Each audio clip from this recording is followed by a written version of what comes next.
5 январи соли 2023 дар қароргоҳи Созмони Милали Муттаҳид дар Нью-Йорк ҷаласаи гурӯҳи кишварҳои узви Созмони ҳамкории исломӣ баргузор гардид. Яке аз мавзӯъҳои рӯзномаи ин ҷаласа пешниҳоди номзадии Ҷумҳурии Тоҷикистон ба касбияти узви ғайри доимии Шӯрои амнияти Созмони Милали Муттаҳид барои солҳои 2028-2029 буд ки кишварҳои узви Созмони ҳамкории исломӣ якдилона ва дастаҷамъона ин пешниҳодро дастгирӣ намуданд. Атрофи ҳамин мавзӯъ суҳбат хоҳем кард ва меҳмони имрӯзаи барномаи мо Фирӯзи Рамазон, корманди маркази тадқиқоти стратегии назди президенти Ҷумҳурии Тоҷикистон.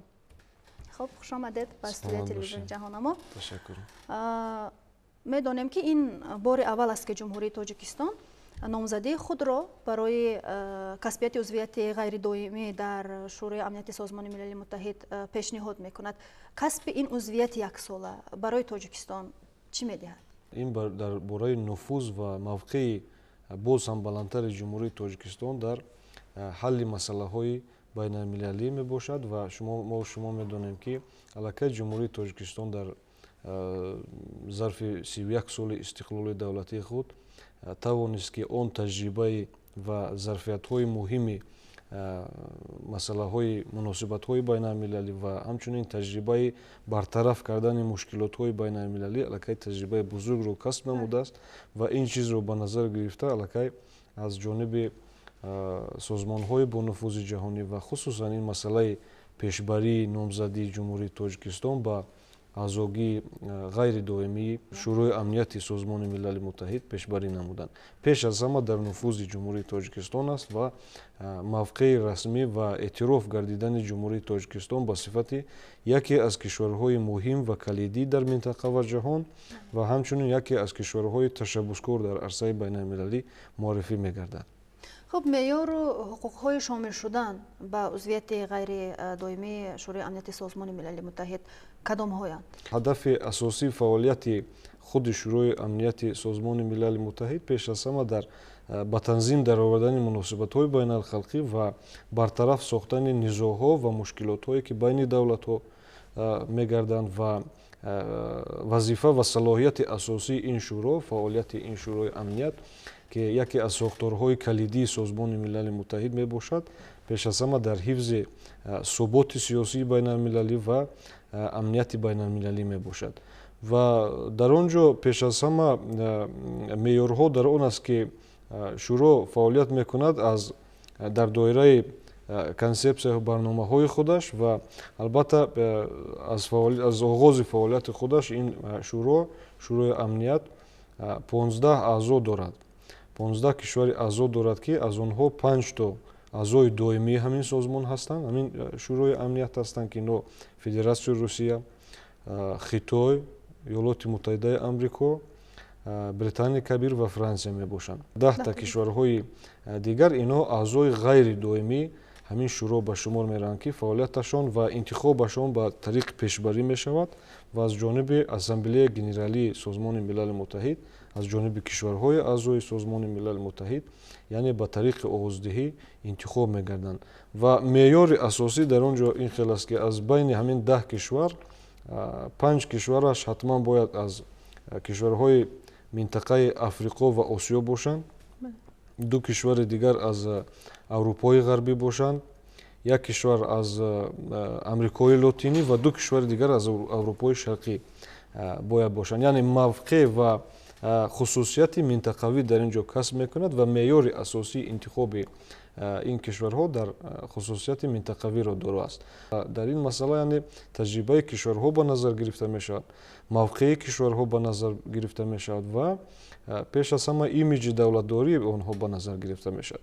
Бисёр аҷиб аст ки дар тӯли фаъолияти худаш дар ин шӯро мо вақте ки нигоҳ кардем, зиёда аз 60 давлати дунё то ин ҷониб ягон бор аъзогии ғайридоимӣ яъне интихоб нагардиданд дар ин ҷо. Яъне сабабу омил хеле гуногун аст. Хуб, Тоҷикистон вақте ки пешниҳод карданд, кадом критерияҳоро пешниҳод намуданд? Яъне Тоҷикистон барои кадом хизматҳояш бояд аъзои ғайридоимӣ шавад? Бубинед, аллакай имрӯз вақти он расидааст ки Ҷумҳурии Тоҷикистон, мо бо боварии комил гуфта метавонем ки узвияти худро дар Шӯрои амнияти Созмони Милали Муттаҳид Ҷумҳурии Тоҷикистон хоҳад гирифт. чунки таҷриба ва потенсиали бузурги давлатӣ ва махсусан дар сиёсати муваффақонаи сиёсати хориҷии мо ҳам аллакай таҷрибаи бисёр муҳим аст ки таҳти роҳбарии асосгузори сулҳу ваҳдати миллӣ пешвои миллат президенти ҷумҳурии Тоҷикистон муҳтарами Эмомалӣ Раҳмон мо тавонистем ки дар зарфи 31 соли истиқлол ба хеле пешравиҳо хусусан дар масъалаи дастовардҳои сиёсати хориҷӣ ноил гардем. Дар арсаи байналмилалиам кишвари мо ба сифати кишвари ташаббускор эътироф гаштааст ва чандин маротиба аллакай кишвари мо ташаббусгузорӣ дар самти масъалаҳои гуногуни байналмилалӣ собит кард ки аллакай кишвари бетараф нест ва махсусан кишвари ташаббускор аст дар фаъолияти худи Созмони Милали Муттаҳид ва масъалаҳои минтақавӣ ва ҷаҳонӣ.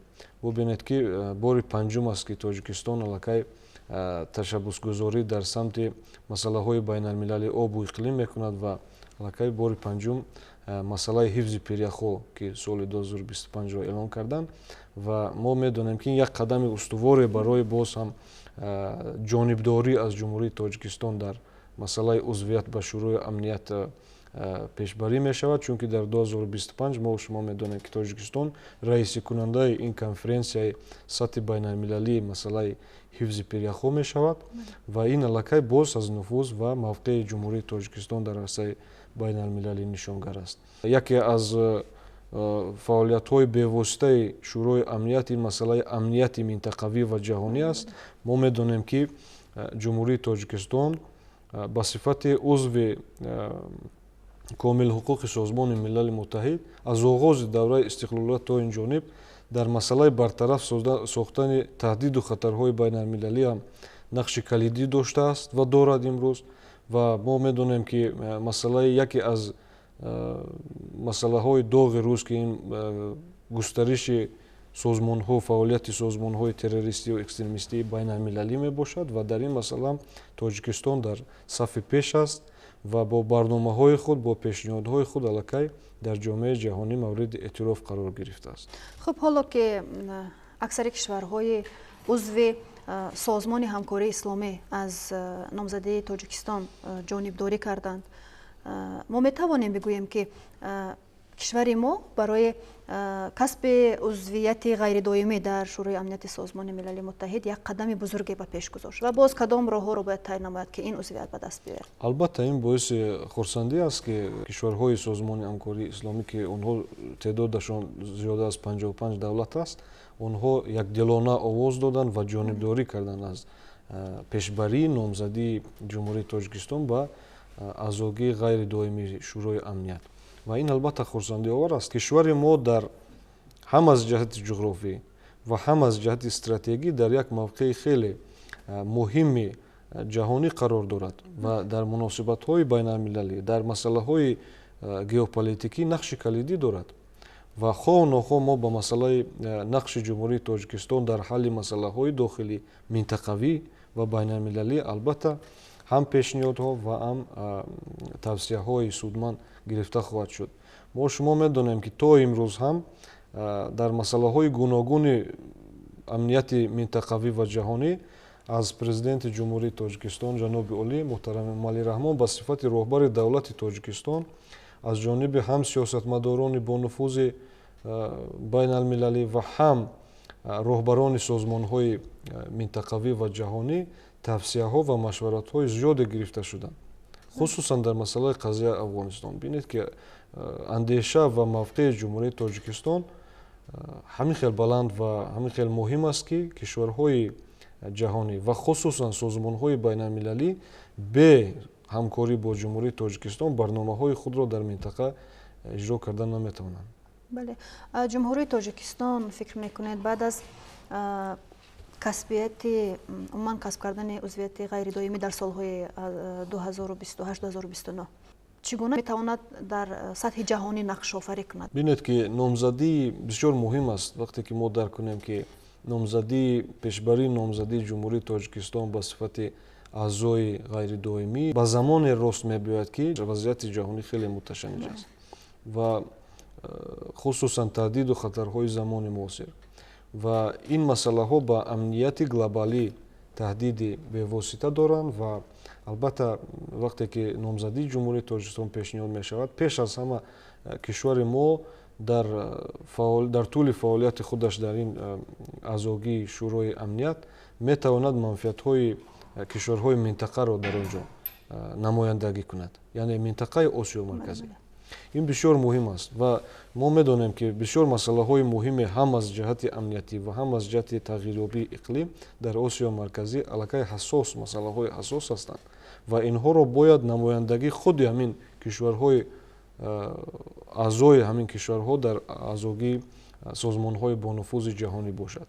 ва ҷумҳурии Тоҷикистон метавонад ки пешниҳодҳои судманди худашро ба масъалаҳои ҷаҳонӣ ва бартараф кардани таҳдиду хатарҳои глобалӣ пешниҳод намояд. Зеро мавқеи ҷумҳурии Тоҷикистон аллакай муайян аст ва мо дидгоҳҳои худамонро дорем. Яъне Тоҷикистон ба сифати кишвари соҳиби истиқлол, суверенитет, яъне андешаҳо ва мавқеи расмии худашро дорад. Ва вақте ки аъзогии ин шӯро мешавад, шумо медонед ки дар он ҷо ҳар масъалае ки ба масъалаҳои байналмилалӣ рабт дорад ва қарори сиёсиро бояд қабул кунанд, аз ҳамаи ҳамин 15 аъзо бояд овоз, тариқи овоздиҳӣ ва андешаҳои онҳоро шунида мешавад. Ва дар ин масъала Тоҷикистон метавонад ки мавқеи худро ҳам дар масъалаҳои дохилӣ ва ҳам дар масъалаҳои минтақавию байналмилалӣ яъне нишон диҳад ва пешниҳод намояд. Зеро мо вазъияти минтақаро худамон медонем ки чӣ қадар ҳассос аст, махсусан масъалаи Афғонистон. дар солҳои 2028-2029 боз тибқи таҳлилгарони байналмилалӣ ва вақте ки ба масъалаҳои стратегию байналмилалии ҷаҳон нигоҳ мекунанд, боз мушкилоти ҷиддие моро дар пеш аст, кишварҳоро дар пеш аст ва умуман ҷомеаи ҷаҳонӣ. Албатта Тоҷикистон аз зарфият ва таҷрибаи давлатдории худаш дар масъалаи бартараф сохтани мушкилотҳои терроризму экстремизм албатта дар он ҷо мавқеи худро нишон медиҳад ва бори дигар аз нуфузи байналмилалӣ доштан мавқеи бузурги байналмилалӣ доштани ҷумҳурии Тоҷикистон шаҳодат медиҳад. хуб, аз ин хатарҳое ки шумо гуфтед, аз хатарҳое ки дар пеш ҳастанд моро интизоранд, ҳатто роҳбари давлат ҳам дар паёми навбатиашон дар оғози суханронияшон аз ин нуктаро ёдовар шуданд. Хуб, умуман аз нигоҳи шумо созмони милали муттаҳид барои Тоҷикистон чӣ аҳамият дорад ва он мавқее ки шумо гуфтед имрӯз мо мавқеамон шинохта шудаасту, ҳамин мавқеи Тоҷикистонро то кадом андоза созмони милали муттаҳид яъне эътироф кардааст? Тоҷикистон барои созмони милали муттаҳид чӣ аҳамият дорад? Тоҷикистон барои созмони милали муттаҳид аҳамияти хеле бузург дорад, зеро ба сифати кишвари соҳиби истиқлол ва аъзои фаъоли ҳамин созмон Тоҷикистон тавонист ки дар тӯли аъзогии худаш, дар солҳои аъзогии худаш дар масъалаҳои байналмилалӣ ташаббусгузор бошад ва умуман бубинед ки вақте ки мо таваҷҷӯҳ мекунем мебинем ки Тоҷикистон маҳз он масъалаҳоеро баррасӣ мекунад дар арсаи байналмилалӣ ки ду хусусият доранд, ҳам хусусияти башардӯстона доранд ва ҳам хусусияти стратегии ояндабинона доранд. Масалан, вақте ки мо дар бораи ташаббусгузории кишвари худамон дар масъалаи тағйирёбии иқлим ё оби тоза таваҷҷӯҳ зоҳир кунем ва таҳлил кунем, бинед ки аз замони аввали солҳои истиқлол роҳбарияти олии кишвар ин масъаларо дар минбари баланди созмони милалии муттаҳид матраҳ карданд.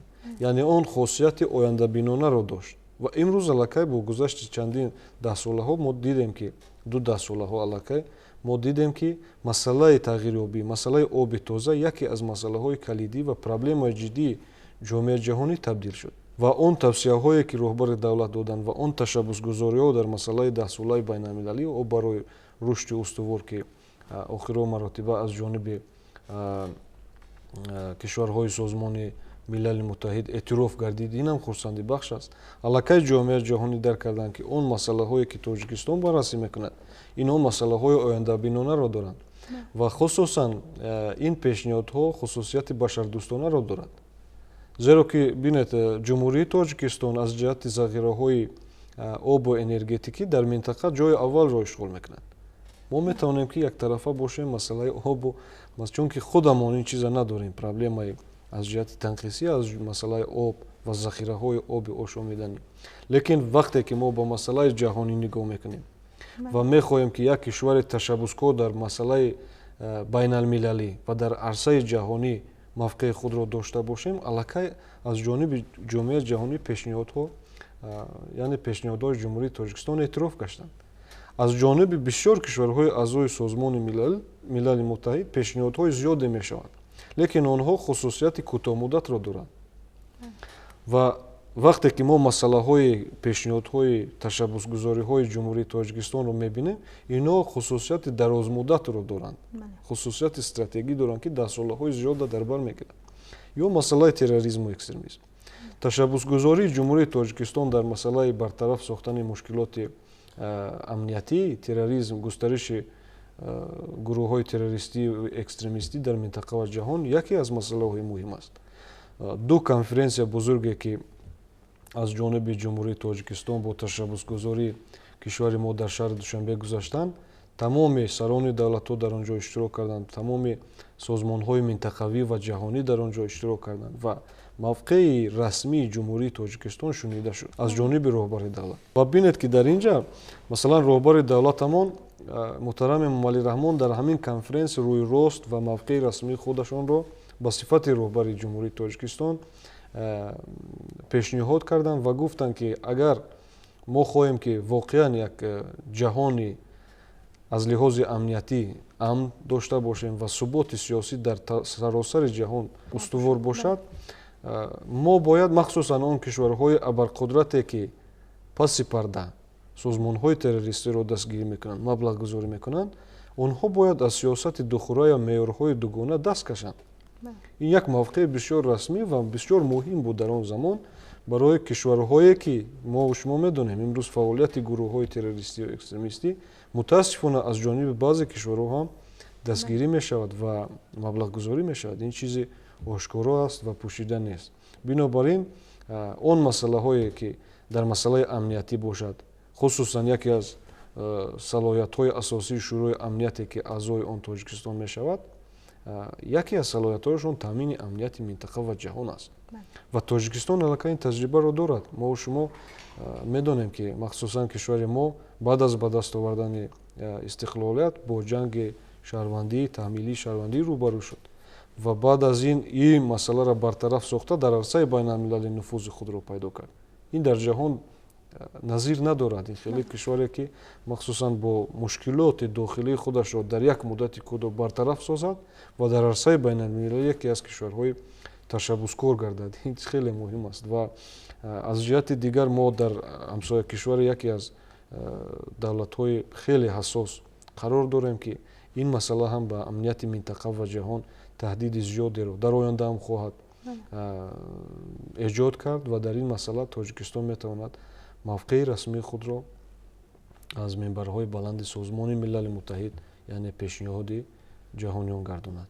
Созмони Милали Муттаҳид шумо медонем ки яке аз созмонҳои бузурги байналмилалӣ аст ки қариб ҳамаи кишварҳои соҳиби истиқлол аъзои ин ҳастанд, аъзои ҳамин созмон ҳастанд ва дар масъалаҳои байналмилалӣ нақши хеле бонуфуз, яке аз бонуфузтарин созмон дар замони муосир махсусан Созмони Милали Муттаҳид мебошад ва барои ҷумҳурии Тоҷикистон аз солҳои аввали истиқлол аъзогӣ дар ҳамин созмон хеле муҳим буд ва имрӯз ҳам муҳим аст ва мо шумо медонем ки бисёре аз масъалаҳои минтақавӣ ва ҷаҳонӣ маҳз тавассути Созмони Милали Муттаҳид Тоҷикистон амалӣ кард ва мавқеи байналмилалии худро ҳам, мавқеи ҷаҳонии худро ҳам ва сиёсати муваффақонаи хориҷии худро ҳам Тоҷикистон тавассути Созмони Милали Муттаҳид яъне амалӣ кард ки барои кишвари мо ин созмон хеле муҳим аст.